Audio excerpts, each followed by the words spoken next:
Hello, my name is Iwan Brioc, and welcome to this episode 3 of Series 1 of 4 Simple Questions. Have you noticed how in the last few years non-duality speakers have been popping up like daisies on the internet? Why is that? Is there some kind of non-temporal, non-local transference of information? A kind of quantum entanglement on a macro level? Morphic resonance? And when the illusion of self falls away, is there access to that field of knowing?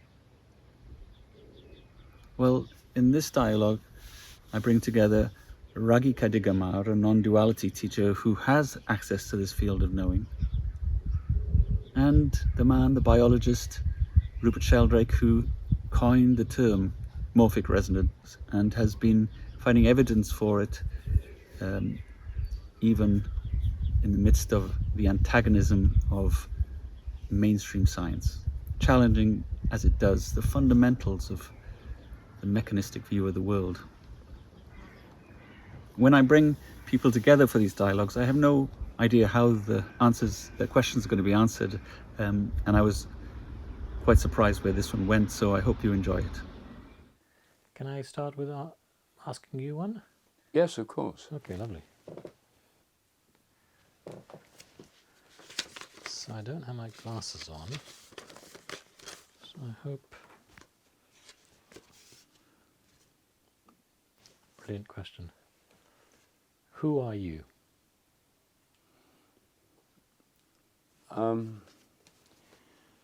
Well, I'm a center of consciousness.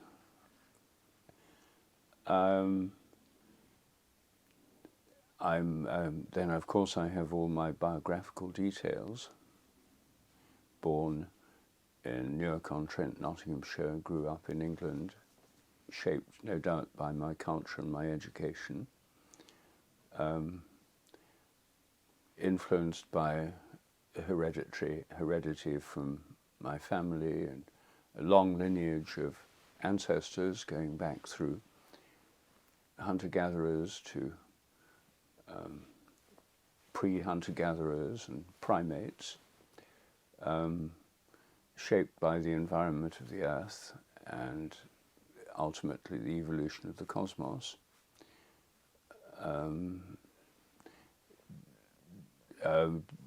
Defined to some degree by my social relationships, my family, my wife and children,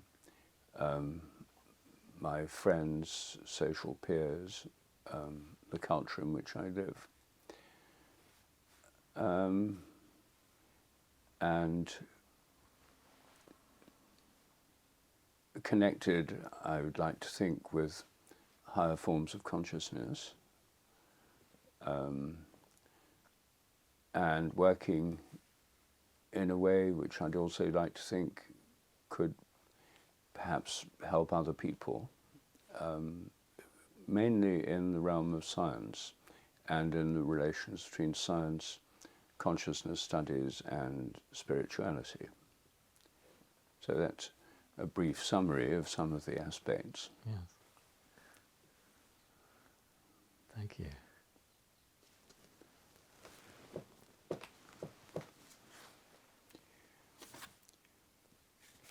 Well, what do I do with the card?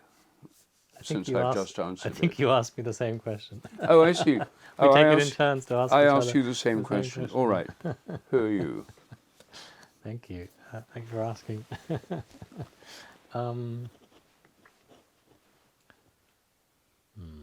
So like you,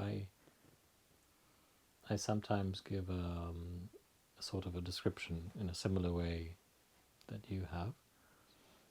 And that's, I think, what's most easily understood by what we call people, human beings.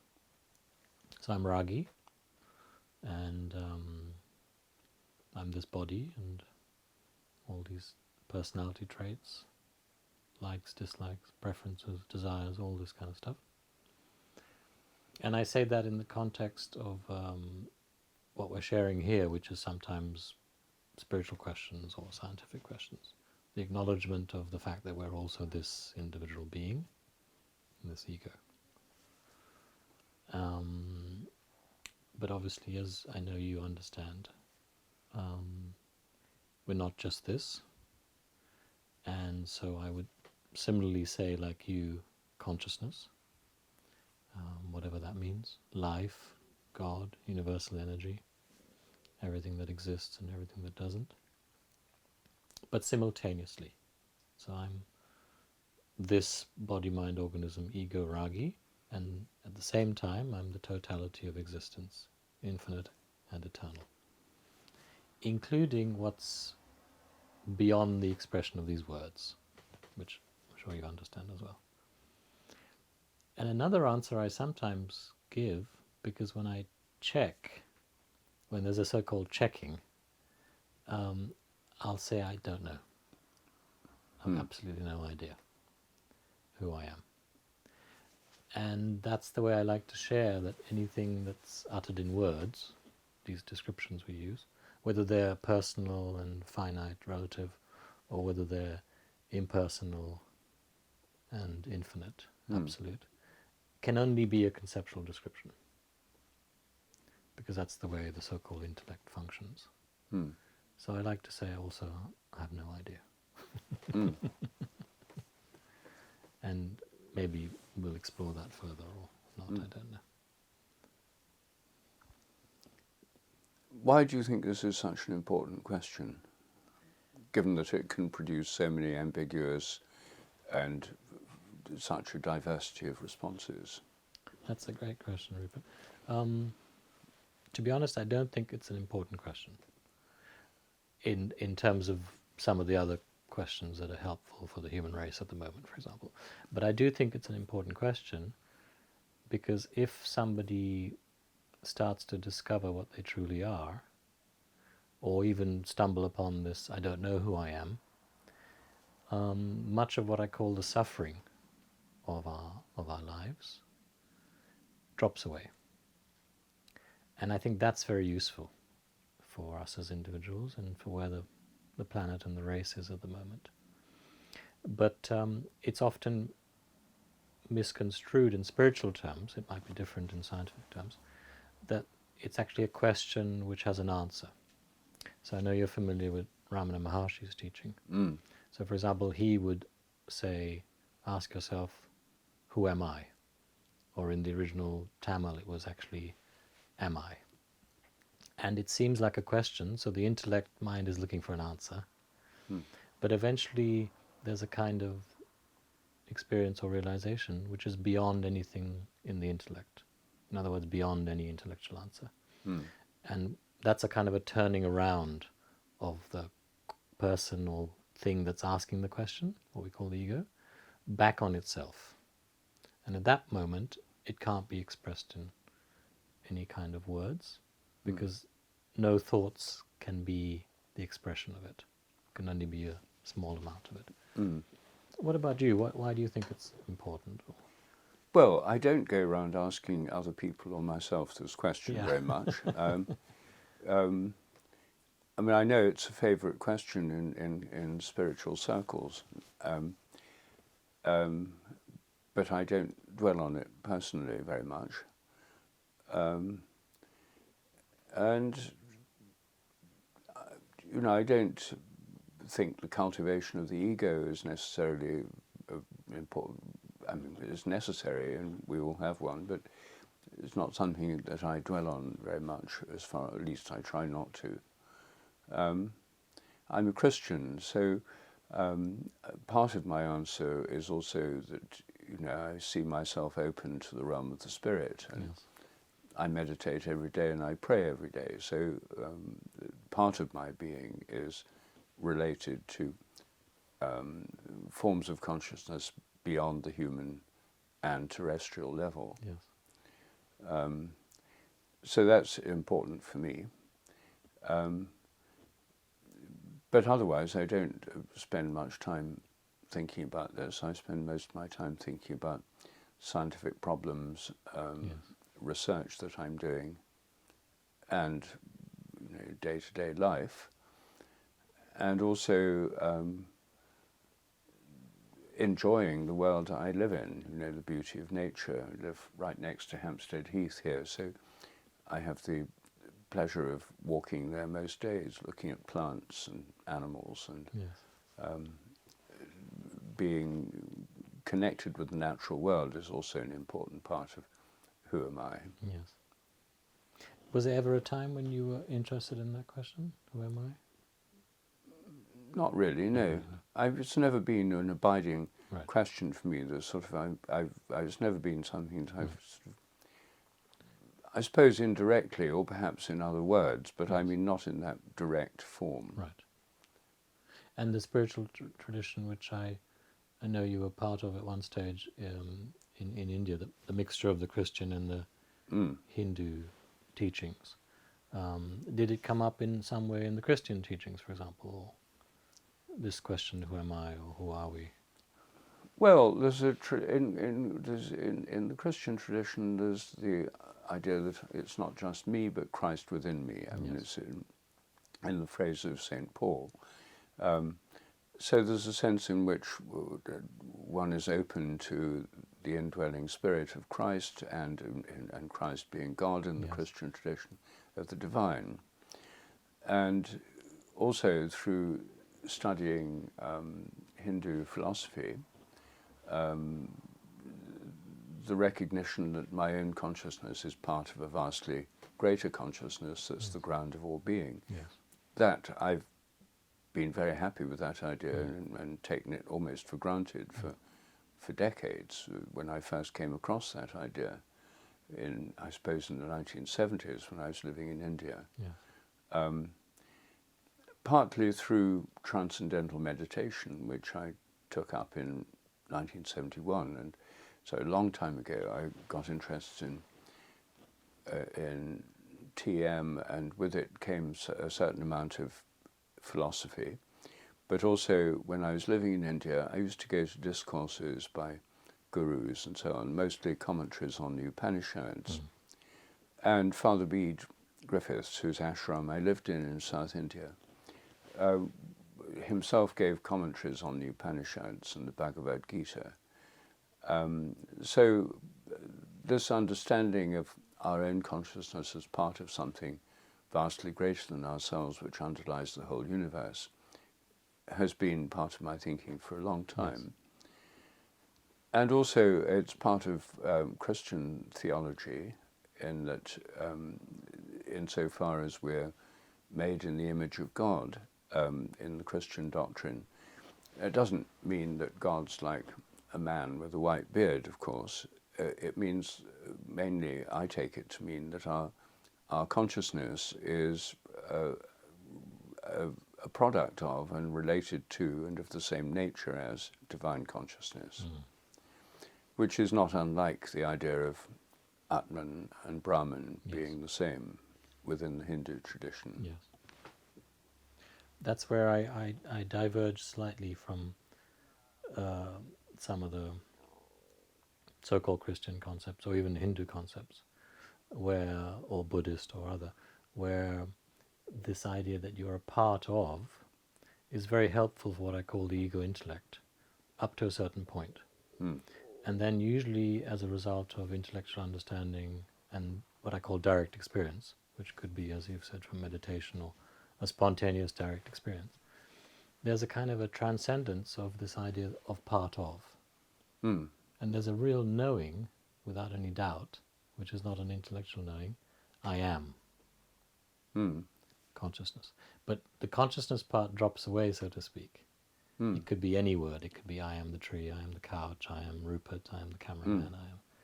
And this I am then is just known to be what one is, as the body-mind organism, and what everything is also. Beyond the five senses, beyond whatever we can imagine. And I found mysteriously that when I understood this from direct experience, I was brought up a Christian to some extent. I went to a Christian school and all the rest of it. Read a bit of the Bible, but I didn't read the whole thing, I must confess. That in the Old Testament I discovered there's this phrase, I am that I am. And suddenly it made sense what this phrase meant. That what we call consciousness seems to have parts, and we live it as if we are part of it, because that's our experience through the five senses and thoughts and other aspects of our being. But actually it's more like the ocean and the waves on the surface of the ocean. The wave thinks it's a part of consciousness until such time as it knows it is the ocean of consciousness. And then it simply behaves as if it was a wave, but always knowing that it is the ocean of consciousness, or, for example, I am. Well, that's a good way of putting it, yes. But when one comes back to sort of everyday life, then at least in my case, I feel I'm part of consciousness. I have moments when I'm not aware that I am separate from consciousness. I mean... Could you say, I am consciousness? Would it be comfortable for you, or would it make sense for you to say that? Well, I might say I am conscious. I wouldn't particularly want to say I am cosmic. I mean, if I say I am consciousness, it sounds a little too grandiose. Yeah, is it a bit like saying I'm God? Yes. A bit blasphemous. Well, I don't see it as particularly blasphemous. I just see it as kind of grandiose or inflated or something. What about God I am? Consciousness I am. As Rupert, or consciousness I am as Ragi. Does that sound different? Well, it sounds fine, although one of the key points of the Christian message is that the incarnation of Jesus, this consciousness, is incarnated in particular forms, in body, in time, in space, in history. So I'm also all that. And so I feel part of it is to acknowledge that as well. And I think one of the tensions of Christianity is this tension between immediate, historical, embodied, particular place and time aspect with the consciousness of all. And this comes out in the theology of the nature of Christ, because on the one hand, Christ is the second person of the Holy Trinity, the Logos, which is very similar, as I take it, to names and forms, the realm of chit, or names and forms, in Sat, Chit, Ananda, in the Hindu tradition. So on the one hand, there's this universal cosmic Christ, which is the principle of embodiment of the entire universe. On the other hand, there's a particular man born at a particular time in a particular place with a particular language. And those two aspects I mean, Christianity is very much about that, the interplay of those two aspects.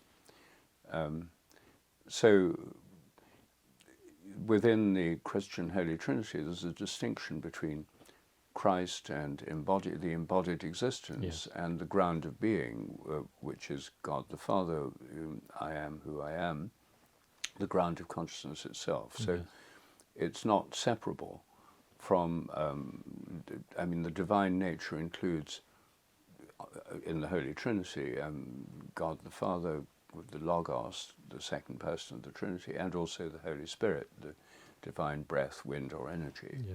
And all of those are God, not just the ground of consciousness. I mean, Meister Eckhart and other mystics argue that beyond the Holy Trinity, there's a realm of God beyond all forms and names, the Godhead, which Father Bede, when he was discussing this, would say is very much like Nirguna Brahman in the Hindu tradition, Brahman without qualities.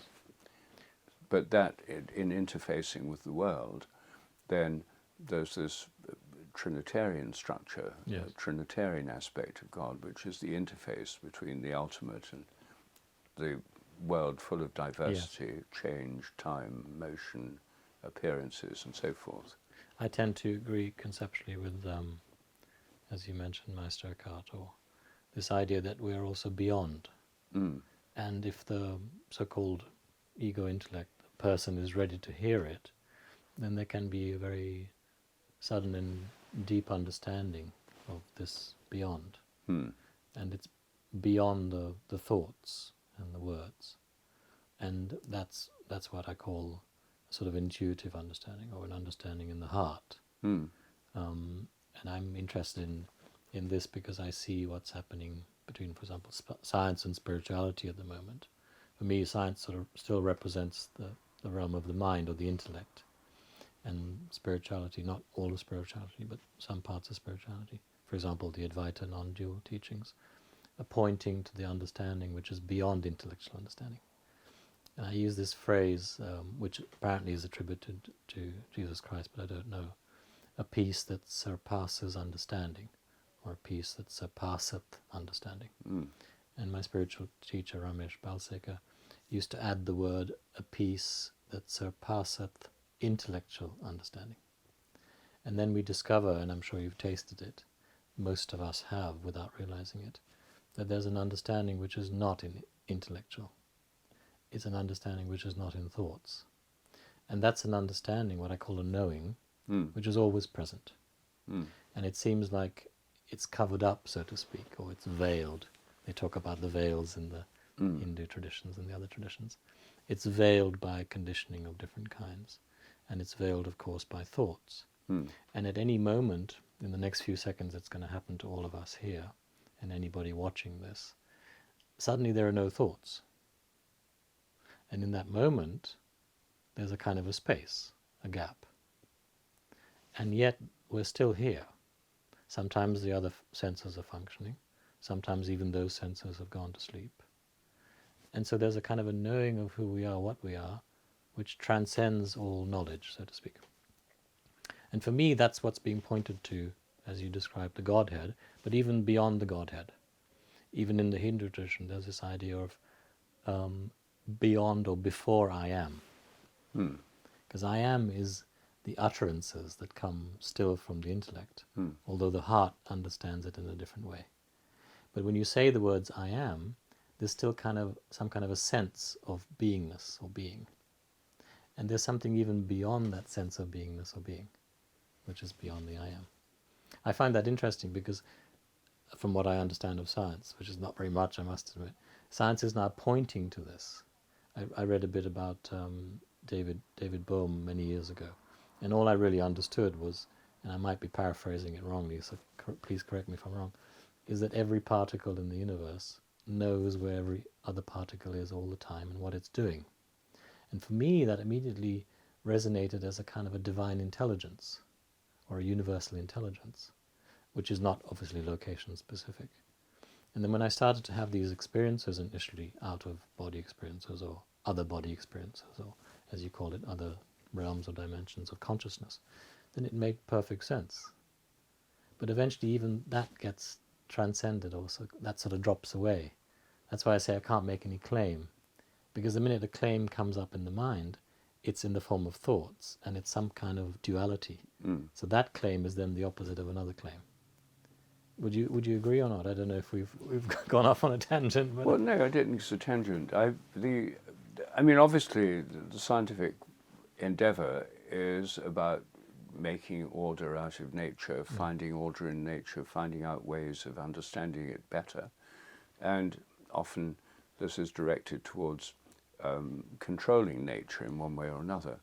Most grant applications, which scientists write to get their funding, at least pretend that what they're doing is going to be useful in some way for alleviating suffering or improving the prospects of humanity or even nature.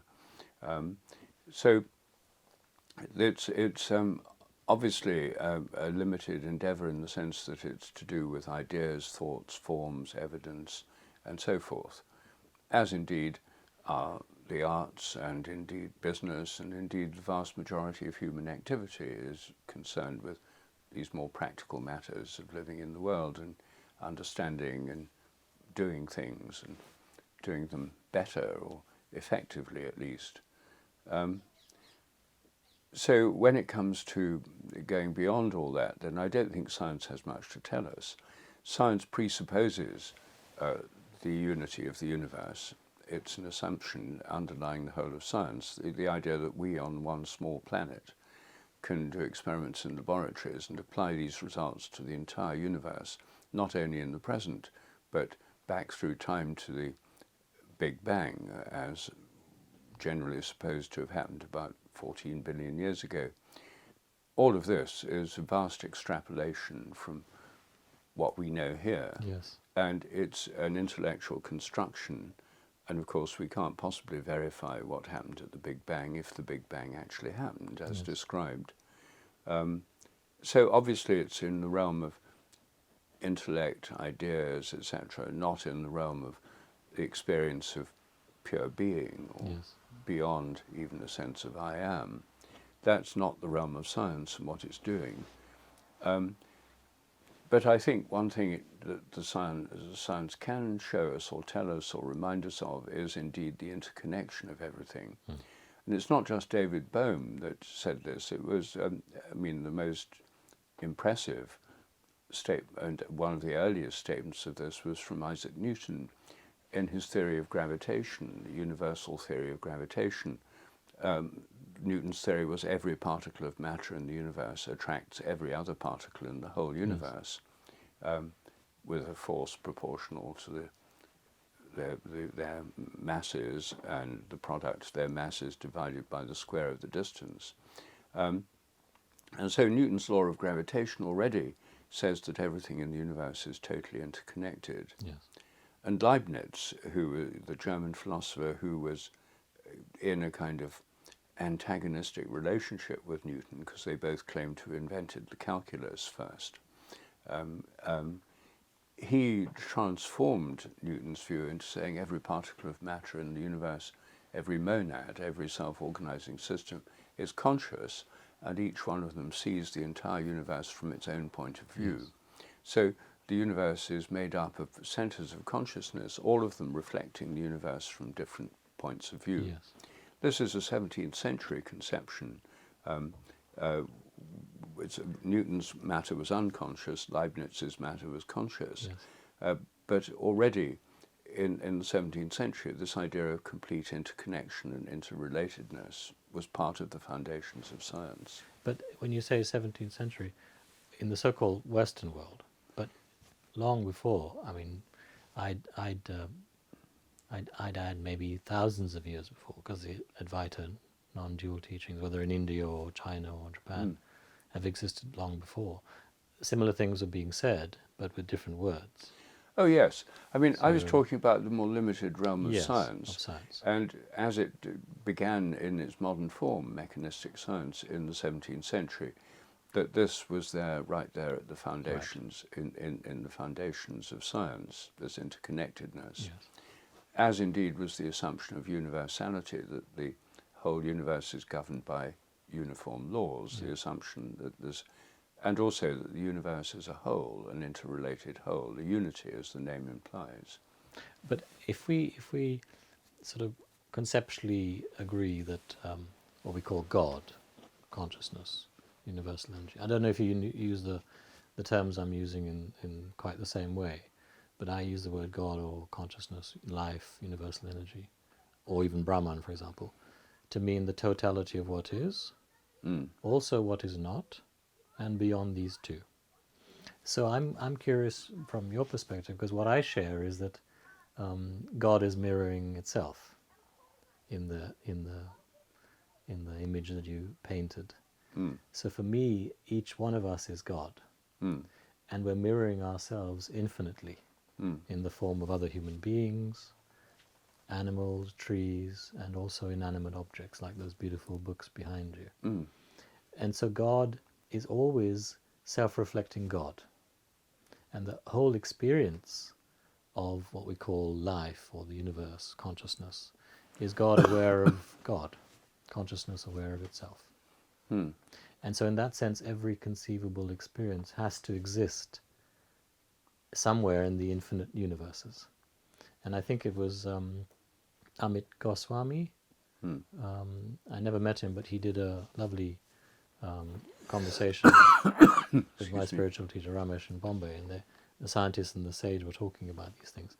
And I think he's one of the first people to postulate that the so-called Big Bang, as you mentioned, everything came into being, into existence at the same time, like a block.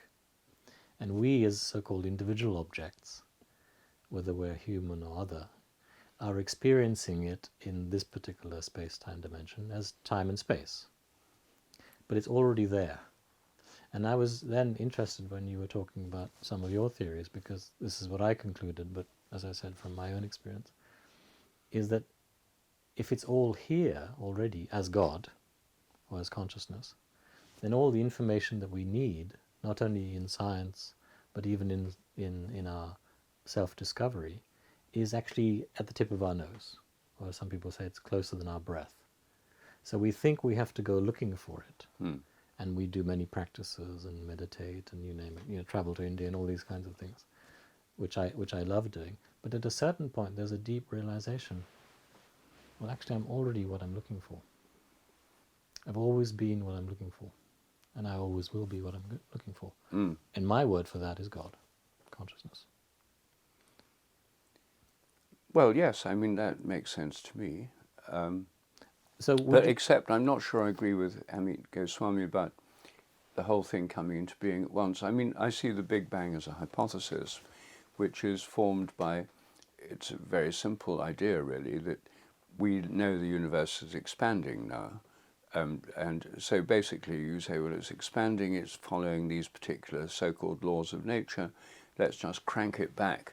And if it's expanding now, you make it smaller and smaller in your calculations till you reach something so very small it can't get any smaller, the initial singularity, and you say that's the Big Bang. But this theory presupposes that the laws of nature were all there at the beginning. My own view is that the so-called laws of nature are more like habits. There's a kind of memory in nature. And what happens depends on what's happened before, rather than being governed by some kind of mathematical law. Yes. Imposed on nature by God as a cosmic emperor at the beginning of creation. In that sense, is it dynamic? It's much more dynamic. It's always changing in a sense, depending on what's happening, actually. Yes, it's much more dynamic, but it also means that if there are well-established habits, like the habits of hydrogen atoms or salt crystals or the instincts of earthworms, that these are so well-established, so repeated over millions and millions of years, that they behave almost as unchangeable, as if they're governed by eternal laws, but they're actually deep-seated habits. So in your understanding, are even those habits God? Well, I think there's the habits depend on a kind of memory within nature. And you could argue that the memory within nature is sustained by the being of God. Sustained but not actually is. Is there a difference for you? Well, I'm not sure. Okay. Because the thing is, you get into complex theological territory here, because some people have a view of God who's beyond all change. If God's beyond all change, God can't really have memories, because memories imply that it's updated every time something happens, and that what happens changes the memory. So you may have to have, if one has a theology that says God is totally impassible, beyond all change, beyond all time, beyond all space, etc., then God can't be the substrate of memories, at least directly. There has to be some kind of delegated, more limited version of God, which is has it possible these that God's both? Yes, are you open it's to that possible. idea that God is beyond the changeless, but also what is changing? So in other words, the habits, which are sort of in the so-called relative, and also beyond the relative, the so-called absolute, which we can only point to. You seem to be open to that, but I'm not. Yes. Well, the point is that, again, putting it in Christian terms, the Godhead, it would be beyond all these things, but then the Holy Trinity, the interface of the Godhead with the creation, would, because it interfaces with the created world, the memories may indeed be within God. I mean, St. Augustin, in his what's called the psychological model of the Holy Trinity, saw God the Father as the ground of memory in the universe, and God the Son as the ground of understanding. So he had this psychological model of and God the Holy Spirit as an aspect of will.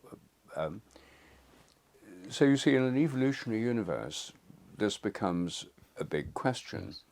I mean, Hindu cosmology... But does it have to be one or the other? Because my understanding is it's never one or the other.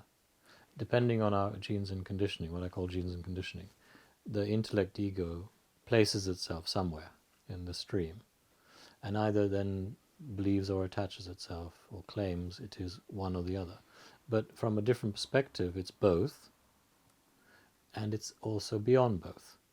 Because I think if we adopt that view, then any person, irrespective of education or age or any religious background, at a moment suddenly understands this. They get what I call a taste of this, and this taste can be profound. And I suspect you maybe had some of these tastes in India, because that's what happens when you go to ashrams and you meditate so much. And then when this taste happens, what I call the ego intellect comes back and tries to understand this taste, the so-called direct experience. But the minute it tries to, the ego intellect comes back and tries to understand it, it has to rephrase it in the form of thoughts, and thoughts are dualistic. So the taste itself was sort of beyond duality, beyond the definitions, the labels, all that. And so then the intellect, because it doesn't quite understand it, has to go back to its frame of reference, which is to try and put it into either linear or not linear, or changeling or changeless, or whatever. But at any moment, the intellect has this incredible capacity, certainly in my experience, now sharing for many years. Anybody at any moment can just get it. And when I say get it, it's just known in the moment. And at that moment, it's almost like a switch goes off, and sometimes the switch comes back on again, because that's the nature of the intellect. Or sometimes the switch goes off and never comes back on again.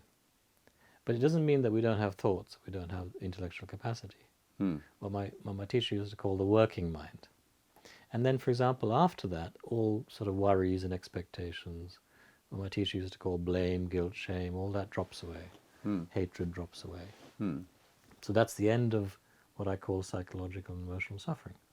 And what I noticed in my experience was then what's left is the working mind, which is not going off into imaginary stories in the future or the past, is much more efficient at any task at hand, even if the task at hand is sitting doing nothing. Like Ramana, for example, spent a lot of time ostensibly not doing anything, even though he was at the center of the ashram for 50 years. So for me, I find that fascinating, because we can cut through eons of knowledge in an instant if the so-called person is ready, like a ripe fruit. Shall we answer another question? Because they have 3 more questions for us. Oh, all right. Okay. Well, we could go on with this one indefinitely. Yeah. But, Indefinitely, exactly. We are within time and space. Yes. So, Oh, we think we're within time and space, Rupert. Maybe we're not. yes. Well, since I've got the card, presumably I ask you the question. That's right, yeah. And it says, what is this?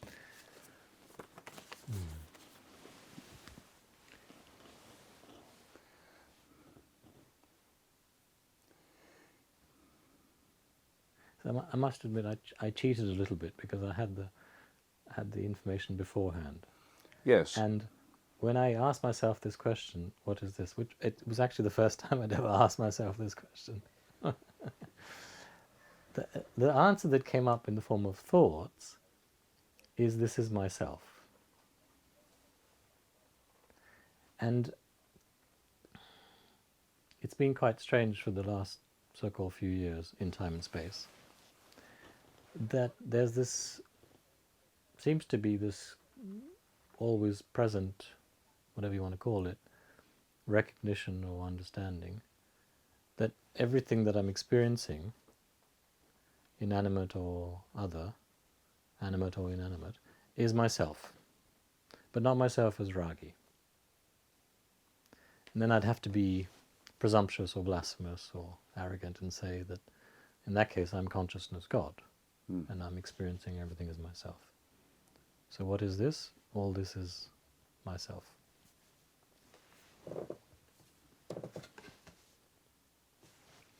What is this?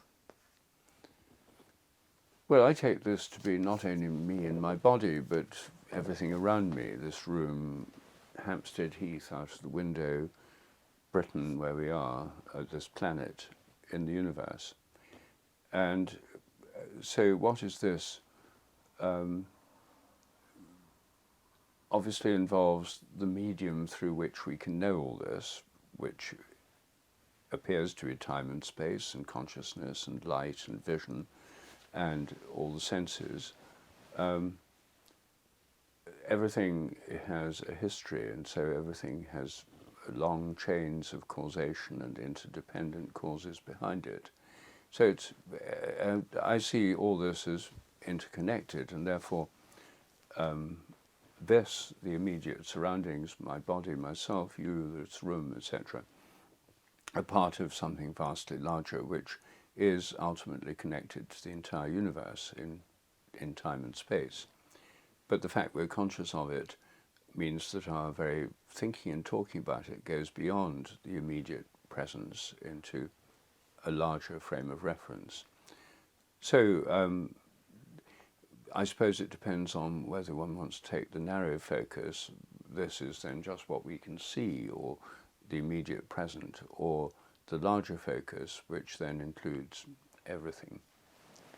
So in your, not only your intellectual understanding, but in your so-called direct experience, has there ever been a moment where you just know that somehow this is you, that the so-called connectedness is not actually connectedness? There's not actually ever been any separation as such. Have you ever had that kind of experience or glimpse? I've often had the feeling I'm part of a greater conscious presence. Right. And that, in a sense, that greater presence is not separate from me. I mean, I'm connected to it. Yes. I don't think I often have had the feeling that I am well, I've felt that I'm linked to within a greater consciousness or presence. I mean, that for me is a relatively frequent experience. I mean, I have it in different circumstances, but I don't. When that happens, I don't actually spend much time thinking about am I separate or am I the same. Or I just have this experience of connection. That's right. And unity. Yeah. And I'm always keep coming back to the same thing. Then for you, is that God? That moment of... Well, I'd call it, yes, I'd think of it as the divine presence. Yes. So then in my language or concept, the divine presence, as you call it, or presence, which of course is divine, consciousness present all the time, aware of itself all the time, which is the sat chit. The sat chit, the consciousness presence all the time, aware of itself, is then sort of pretending to be a separate object, and then sometimes forgets who or what it is. A bit like an actor will take on a role and forget sometimes who they really are, like some of the great actors forget who they are, sometimes for weeks, and they're still, for example, one actor was limping in the part they played, and then for weeks they were limping afterwards, and when he was interviewed later he said, I completely forgot who I was. I really, in that moment, not in the moment, but for several weeks I was in this role. And I find that fascinating, because then for me all these questions, and two more to answer, they get automatically answered when you know you are this. Because then it's like we're playing a game of hide and seek with ourselves.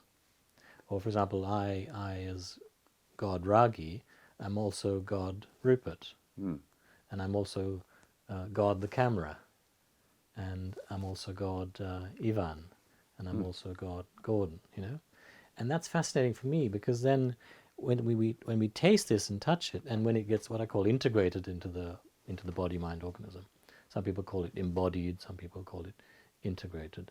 In the Zen tradition, it's called deliverance. We're then delivered from the idea that we're just this body-mind organism, and we're even delivered from the idea that we need to connect to the presence that we are, the divine presence. And so, as you say, there's no more thoughts about am I separate, am I not separate. There's just what I call a permanent knowing beyond the intellect of what we are. And the practical impact of that in my life, and that's why I share it, that's why I love sharing it, is that what I called the psychological and emotional suffering drops away, completely drops away. And it can be generations and generations of conditioning, the history you talk about. Yes, it drops away in the sense that it's no longer believed.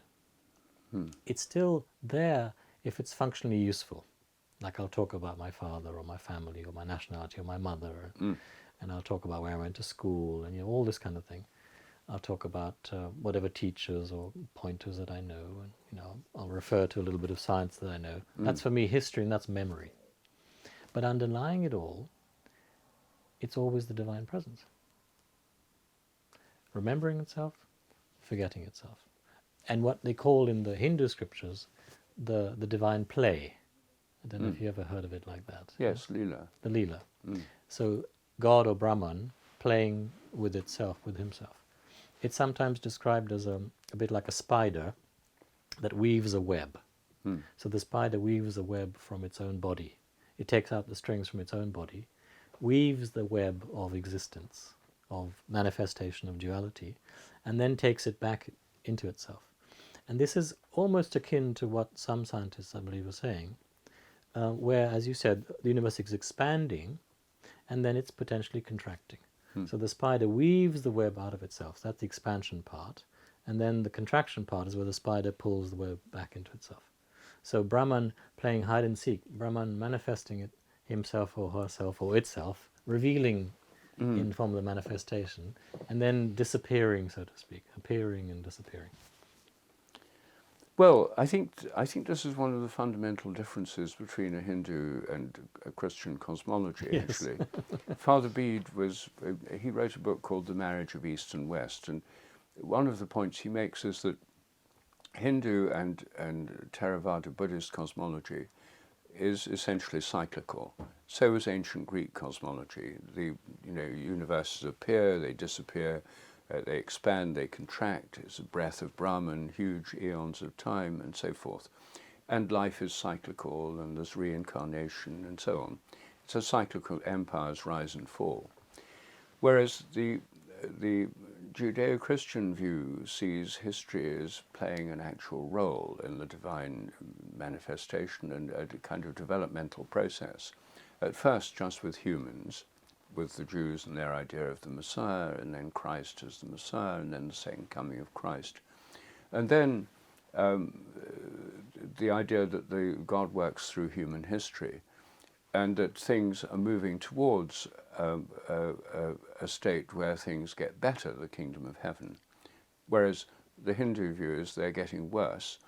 We're in Kali Yuga, and confusion of castes, disruption of the environment, instability of families, all looks pretty plausible if you look at the modern world. Yes. Climate change. There are plenty of reasons for thinking Kali Yuga fits the facts better. But within the Christian worldview, there's always this hope and moving towards the coming of the kingdom of heaven, even though it's not very clearly defined. So I see it as both. Why do we have to choose one or the other? Because another interpretation of the kingdom of heaven, and again, I'm not a theologian and I don't claim to be an expert on Christian thoughts or the phrases of Jesus, is that the kingdom is already here. The kingdom is within us. And this is, I find interesting, because a lot of people on their spiritual path, or even in scientific research, or whatever it is, there's this idea that somehow I have to do something to get somewhere, or I have to research and practice really hard and study and all the rest of it. But particularly in spirituality, it's this idea, I'm not complete as I am. I'm not perfect as I am. But some of the phrases of even Jesus Christ, if I'm not mistaken, were pointing to the opposite of that, which is you're perfect as you are already. And I believe that some of the early Bibles, if I'm not mistaken, there were, I think, 4 of the Gospels prior to around the year 300 or 330, something like that, which were the messages of Jesus Christ, but in a much more, in my opinion, authentic and direct way. And from my experience now of so-called realization of this, again, I'm speaking only conceptually, I'm not claiming anything, was that Jesus Christ was actually telling people, you are God. You're already God. Well, children of God was the phrase he used. My understanding is that was brought later. But anyway, I don't want to debate the theology of it. But if we take that idea and then we marry it with the so-called taste that any of us can have at any moment, all the divisions drop away, and you're just in the knowing of the presence of being. It's unmistakable and it cannot be refuted. Well, I'm all in favour of that and experiencing that experience. But when we come to the level of sort of everyday life, I mean, I work as a scientist, Yes. and part of my work as a scientist is trying to expand our understanding of nature. Yes. And that's a process that is a cumulative process that changes with time. And so, that, again, to take your point of view, is not either or. That can go with this realization. Yes. Either or, but both. Yes. So what seems to be a paradox is a paradox, because the paradox exists as part of the presence of being, as part of the expression of God. But at the same time, when it's understood differently, just a change of perception, so to speak, then there's no paradox. So the paradox and the no paradox are held simultaneously by the so-called mind. Ready for the next question? Yes. I think we might be up against time. Time. Yes. Okay. Why is this? Why is this? Why is this?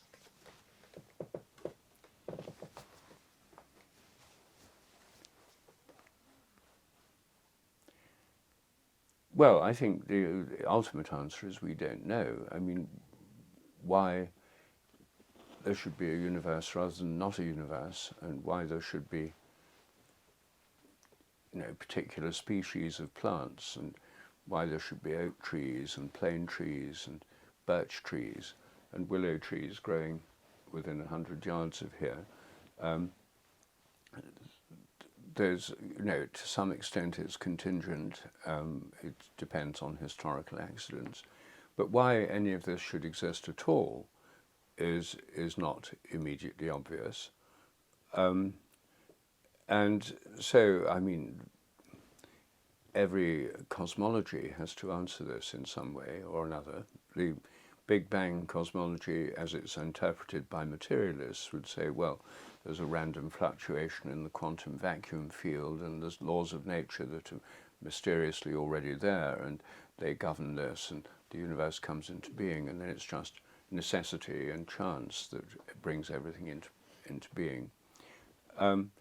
Others would say that it's God manifesting himself so that he reflected in the play of this creation, because it's part of the divine nature to have a universe and to have all sorts of conscious beings within it. So I think we get into speculative philosophy and theology very quickly with this question. Yeah, I agree with you. All right, so now we hear your answer. Why is this? So I agree with you. We can't really know, or whatever we think we know is just another concept, whether it be theological or other. And even that conceptual knowing, which comes in the form of thoughts, obviously, and then we utter it in words. We write books and all kinds of things. Is useful for the person or the being, the ego, that is wondering about it, that is asking the question, that is looking, whether it be a scientist or somebody on a spiritual path. And for me, I think that's what really all this is about. That as long as there is some desire to know, whether it simply be curiosity or a much stronger desire, whether it's like somebody like you as a scientist, or somebody else in any field, walk of life, it's tremendously useful, because the ground of our being, or the presence that you talk about, is also about being peaceful and happy. Just very simple things, promises which I think exist in all the religions in some shape or form. I think it was Ramana Maharshi that that said something like every being's birthright is happiness.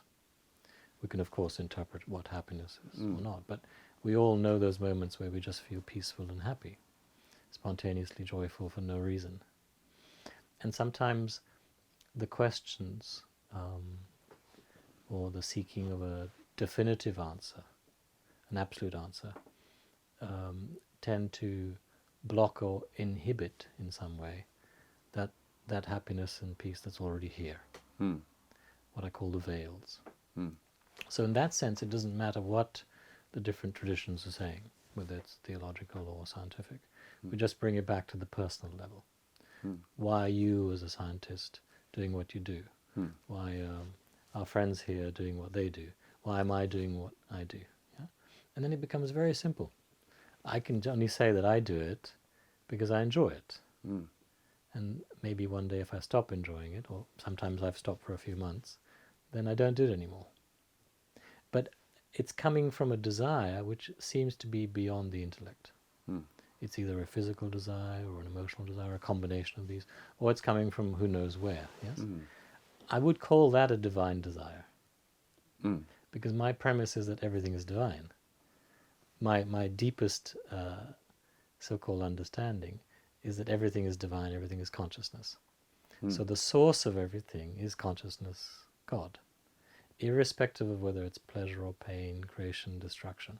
So for me, then, the nuances of the different descriptions and where they come from don't really matter, because that's the desire that's in the moment for every being. Yeah, that makes sense to me. And I like sharing it in this way, and especially talking to somebody like you who has so much experience and a very different perspective than, for example, my own, because there's a tremendous meeting place, or a point where all these things meet. And as I said at the beginning, that's what's fascinating me more and more. And I must admit, I don't read or look much at this kind of stuff, but the little I do, I see it coming not even from science, but from music. I was speaking to your wife earlier, and she was talking about it from a different perspective. And I'll meet somebody randomly in a taxi somewhere or on a bus, and they have no spiritual concepts at all. You know, they haven't learned all this stuff, and they haven't meditated, but they'll say something, and that just makes sense. They've understood it, and they know it in that moment. And if only we could, to make it more practical, because that's what science is all about as well, and I like being practical, if we could have a bit more of that maybe in our schooling systems, a bit more of that maybe, who knows, one day in our government policies, as some countries do actually. There's you know about it probably, the happiness index. The London School of Economics did a study many years ago to see which was the happiest country on the planet, and the study was quite surprising and revealing. It wasn't the so-called wealthy industrial nations, developed nations, where you have a very comfortable standard of living. I grew up with that myself in Europe. But it was actually a group of poorer nations. Bangladesh and India were in the top 5. And when these people were asked, so what is it that makes you happy? What is your underlying philosophy of all this? And they simply said something to the effect that, well, God is everything. So then don't you worry, for example, you haven't got much money, or a typhoon or a cyclone might come along, or a flood and destroy your home and your family and all the rest of it. They said no, because it's meant to happen. It is God's will.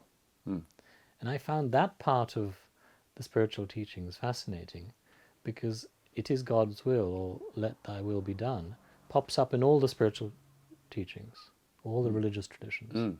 And my guru Ramesh used to actually quote this almost every day. He used to repeat his teachings, a bit like a robot. He'd go through it every day like this. And he'd say, well, in one tradition, it's thy will be done. In another tradition, it's God's will. In another tradition, in Hinduism or Buddhism, it's something else.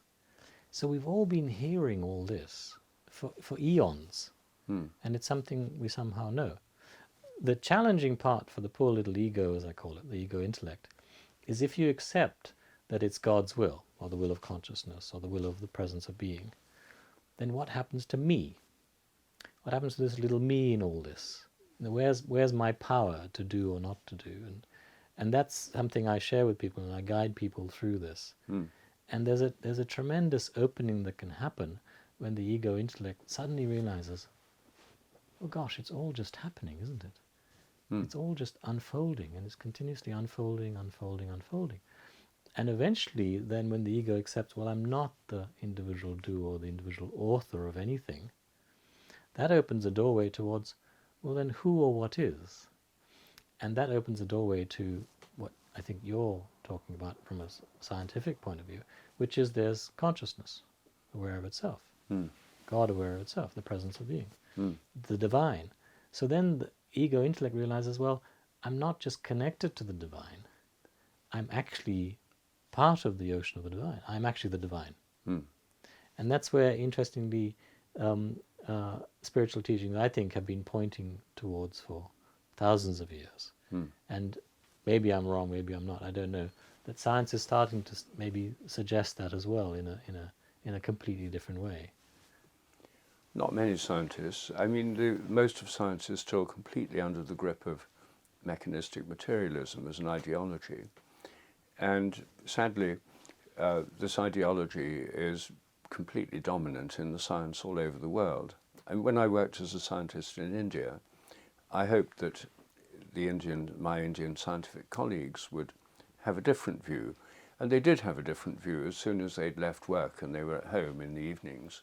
They were usually fairly conventional Hindus, Muslims, or Sikhs, or Parsis, or whatever. But when they were at work doing science, it was all completely standard Western-type science, and their ambition was to publish papers in Western journals, and if they could, to get a job at Cambridge or Harvard. Or there was no sense whatever of the breaking out of this mechanistic materialist framework. They just thought of science as a job. This is the philosophy you do during your day job. And then their much wider philosophical and religious views were happened as, off duty, part what they thought when they were off duty. But it didn't transform science. And so one of the frustrations I had in India was with my Indian scientific colleagues, trying to get them to see that you could actually change science, then that it needed changing, because it was caught in this very narrow, restrictive thing. But they weren't in the slightest interest in that. That was someone else's job. And so when I said, well, look, there's a huge conflict between sort of this big Hindu view of reality and consciousness and the narrow view of consciousness in science is nothing but the activity of the brain and so on. They agreed there was a great gulf, but instead of doing anything about it, they said, oh, modern science is still in its infancy. So, if someone in the West changes science so that it opens up to this kind of thing, then they'd say, we told you so. Right. Ancient rishis have said this thousands of years ago. But what was frustrating for me is that no one was prepared to do anything whatever about it.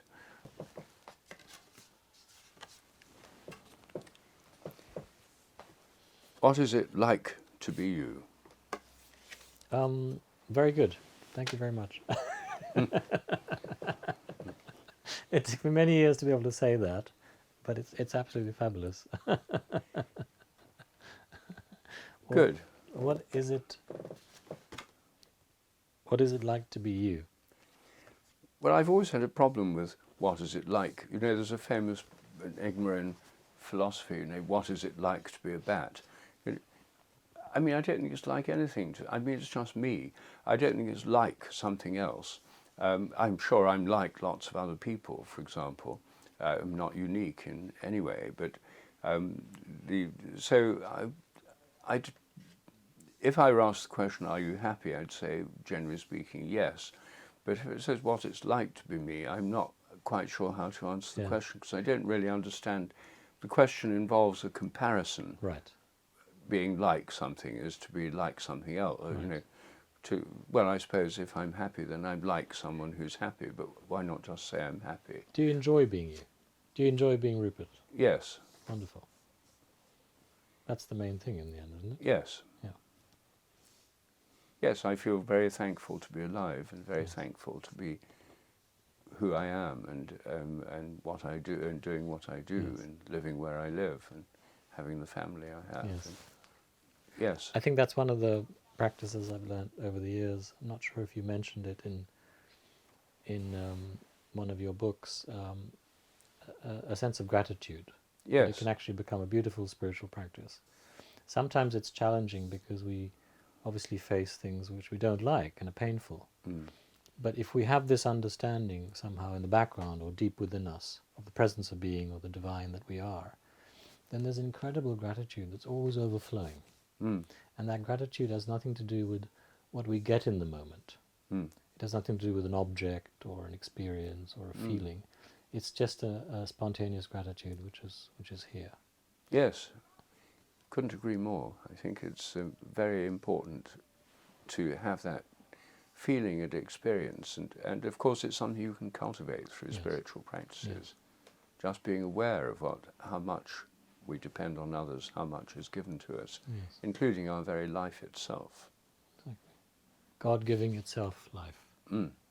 To Well, live. yes, all right, we can put it that way too.